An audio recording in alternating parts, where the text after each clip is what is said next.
ये बात तो आपने कई व्हाट्सएप फॉरवर्ड्स में कई बार पढ़ ली होगी कि देश के पहले पीएम जवाहरलाल नेहरू ने साल 1955 में खुद को ही भारत रत्न दे डाला था। कहा जाता है कि भारत रत्न किसे दिया जाना चाहिए इसकी लिस्ट पीएम और कैबिनेट प्रेसिडेंट को भेजता है, और जब जवाहरलाल नेहरू को यह भारत रत्न मिला तो वो खुद पीएम थे, यानी कि उन्होंने ही खुद को यह अवार्ड दिया था। तो सच्चाई क्या है, आइए जान लेते हैं। 1955 में जब भारत रत्न देने की घोषणा की गई तो उसमें भाखड़ा नांगल के चीफ इंजीनियर विश्वेश्वरैया और समाज सुधारक डॉक्टर भगवान दास के साथ साथ पीएम जवाहरलाल नेहरू का नाम भी शामिल था। उस टाइम पर उनके नाम का कुछ लोगों ने विरोध भी किया था, लेकिन जब यह घोषणा की गई थी तब नेहरू यूरोप के दौरे के तहत वियना में थे और ऑस्ट्रिया के चांसलर जूलियस राब से मुलाकात कर रहे थे। उन्हें इस अवार्ड की खबर तक नहीं थी।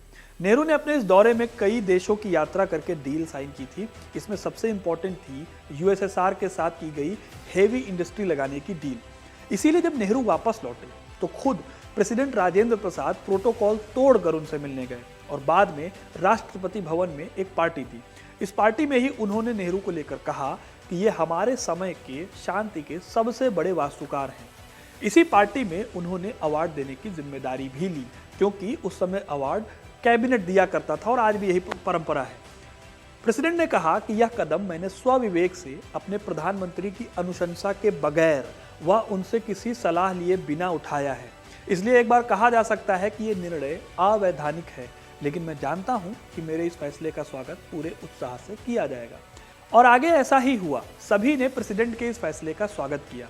वैसे आपको यह भी बता देता हूं मैं कि राजेंद्र प्रसाद और नेहरू की बहुत ज्यादा बनती नहीं थी।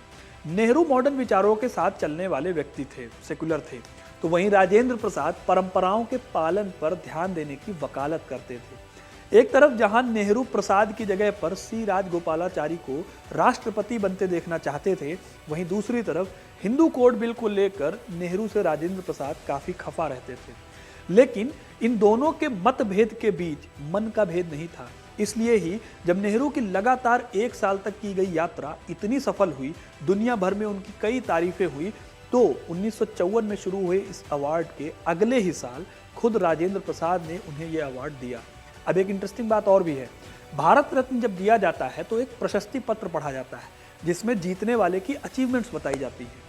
लेकिन नेहरू के लिए उस साल वो प्रशस्ति पत्र नहीं लिखा गया, क्योंकि उस समय के लोगों का कहना था कि देश और समाज के लिए नेहरू का जो अप्रतिम योगदान है उसे चंद पैराग्राफ में लिखना बहुत मुश्किल है, इसीलिए उसे छोड़ दिया जाए। बाकी अब आपको क्या लगता है, क्या सच में नेहरू ने खुद को ये अवार्ड दिया होगा?